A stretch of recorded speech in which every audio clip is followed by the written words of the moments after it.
Monsieur le Président de la Cour d'appel de Dolésy, Monsieur le Procureur général après la Cour d'appel de Dolésy, Messieurs les directeurs départementaux, Monsieur le curé de la cathédrale Saint-Paul, chers frères, prêtres, révérentes sœurs, Monsieur le modérateur du conseil pastoral paroissial, chers frères et sœurs en Christ, la paix et la grâce de Jésus-Christ notre Seigneur soient avec vous. Et avec votre esprit. C'est par cette salutation paulinienne que je me joins à vous pour la méditation de la parole de Dieu que nous venons d'écouter. Laquelle parole nous parle de la gestion du monde dans lequel nous vivons. Je dis bien la gestion du monde dans lequel nous vivons.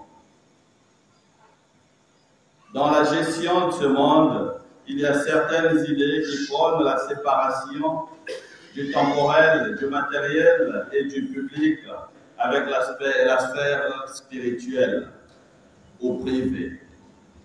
Autrement dit, les religions ont à se soucier de la sphère privée et spirituelle et non du contingent du public et du matériel. Chacun chez soi et tout va mieux. Chacun chez soi et tout va mieux. Il y a quelques années, une personne illustre de notre République disait que les évêques restent chez eux et que nous aussi, nous avons les affaires publiques à gérer. Nous allons les assumer et les gérer. Mais seulement,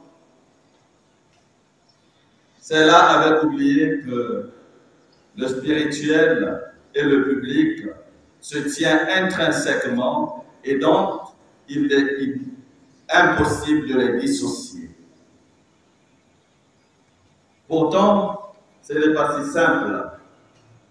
Amos rappelle déjà ce que celui qui pratique l'injustice sociale, tout en respectant la pratique religieuse, est voué à la malédiction divine. Je ne peux pas me dire croyant, catholique pratiquant, et spolier mon prochain, vivre de manière injuste, asociale et immorale. Pour Amos, l'injustice sociale est une rupture de l'alliance avec Dieu. Une rupture de l'alliance avec Dieu. Saint Paul va même plus loin en invitant à prier pour les responsables politiques, pour que leur action soit juste et sincère. Jésus n'est pas plus dans la séparation du matériel et du spirituel, en nous disant que la manière dont nous gérons nos biens et notre argent a des conséquences au milieu du salut, au niveau du salut, même de l'homme.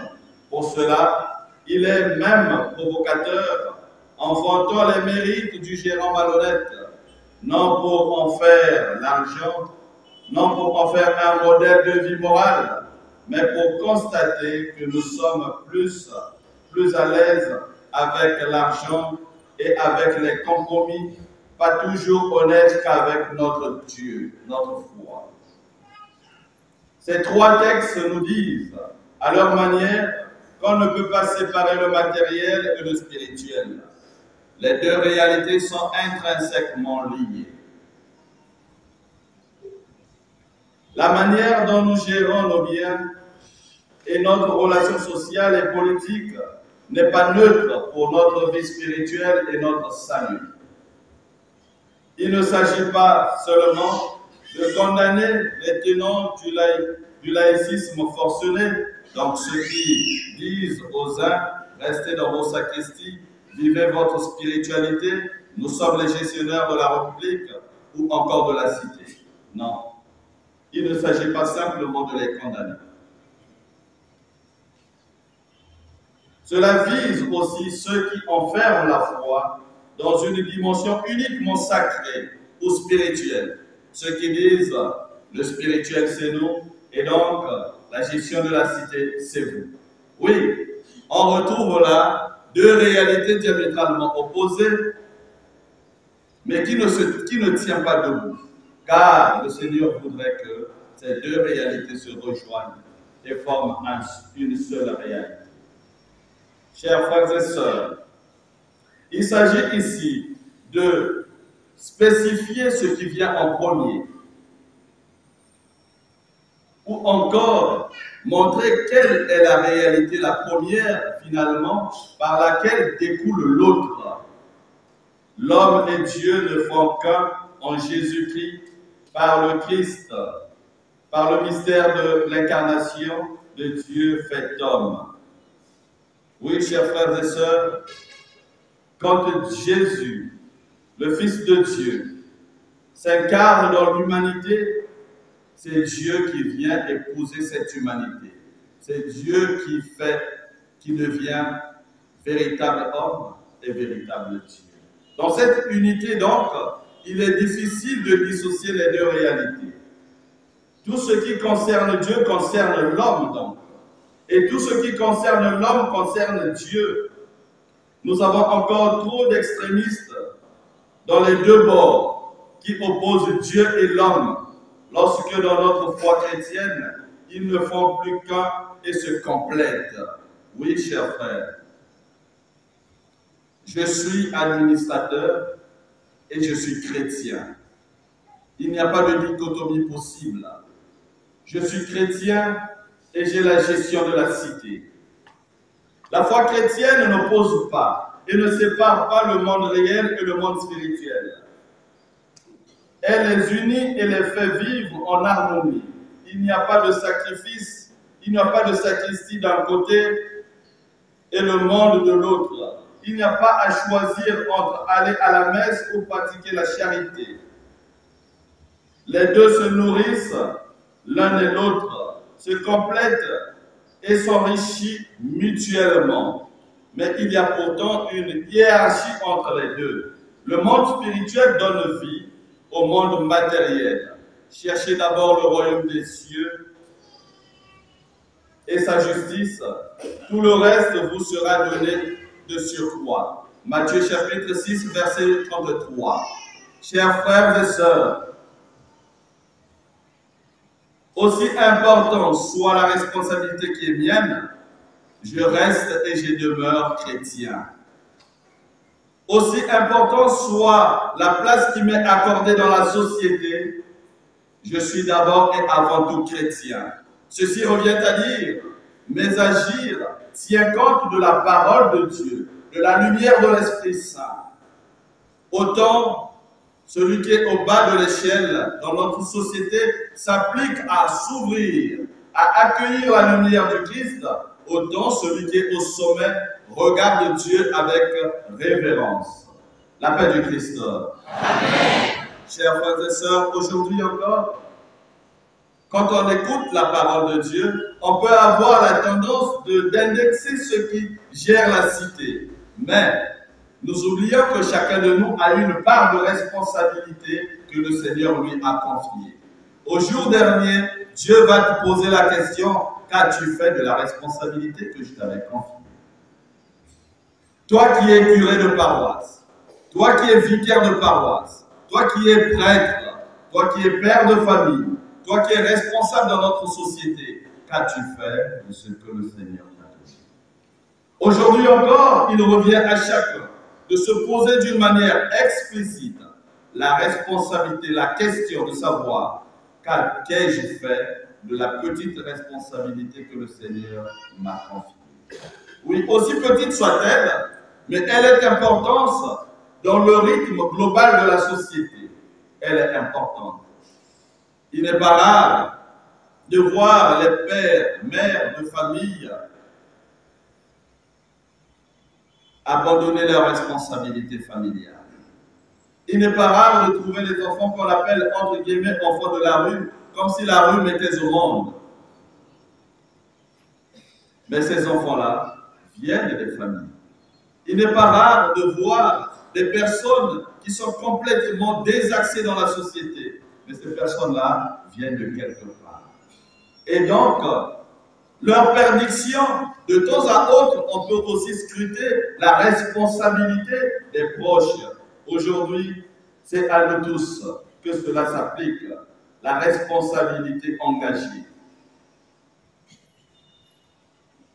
Le monde spirituel est supérieur et constitue le but de toute l'existence de l'homme. Je dois tendre à une vie dans l'esprit et dans l'union avec le Christ. Mais cela ne veut pas dire me séparer de tout ce qui est charnel ou matériel. On a tendance à diaboliser le matériel, à diaboliser le charnel, à diaboliser l'argent, comme si ce n'était pas créé par celui qui nous a créés. La paix du Christ. Amen. Ce sont des réalités que le Seigneur nous a données. Et donc, nous devons en user à bon escient. Il s'agit de vivre dans l'esprit, de transformer ce que le Seigneur nous a donné, de transfigurer ce qui est du monde, ma relation à l'argent, ma relation à l'autre, que ce soit mon conjoint ou mon prochain. Jésus est un modèle pour chacun de nous. Il va manger avec les publicains et les pécheurs. Il rencontre les malades et les plus pauvres. Il partage la souffrance, la violence et la mort corporelle de notre monde. Oui, Jésus nous montre là le chemin. Il nous montre le chemin, mais il nous appelle aussi à une conversion permanente et perpétuelle. Mais il est aussi l'homme de prière, celui qui tend vers le Père et ne fait qu'un avec lui. Il est totalement homme et totalement Dieu. Il unit en lui ce que nous aurons tendance à séparer, diviser ou opposer. Il est vrai homme et vrai Dieu. Oui. Et donc, l'humanité n'est pas une réalité fausse, mais au contraire, une réalité remplie de la bénédiction de Dieu. Les textes de ce jour nous rappellent que nous n'avons pas à choisir un camp contre l'autre, le laïc contre le religieux, mais bien à prendre tout pour vivre en enfant de Dieu, libre et confiant dans l'esprit qui nous conduit. Oui, chers frères et sœurs, aujourd'hui donc, maintenant, nous sommes appelés à la conversion, à estimer que le monde de la réalité terrestre et le monde spirituel est enfoui en nous. Qui ici parmi nous pourrait dire, moi, le matériel, je n'en utiliserai pas? Qui parmi nous aujourd'hui va dire, moi, je vais vivre sans argent? Sinon, pas du tout. De temps à autre, je rêvais d'un monde où je pourrais vivre sans argent ou sans matériel, mais je me rends compte de plus en plus que c'est utopique. Tous, on a besoin de ce matériel pour le bien-être de l'homme. Mais il ne faudrait pas que ce bien-être prenne le dessus par rapport au spirituel. On nous rappelle ici, dans Jean 6, 33, cherchons d'abord le royaume des cieux et tout le reste nous sera donné. En ces temps où le débat sur la laïcité et la place du religieux dans le monde nous interpelle chaque jour, les textes de ce jour nous indiquent un chemin étroit mais juste et éclaire notre route. Éclaire notre route. Oui, chers frères et sœurs, nous sommes aujourd'hui appelés à assumer pleinement notre responsabilité terrestre à la lumière de l'Esprit Saint. Amen.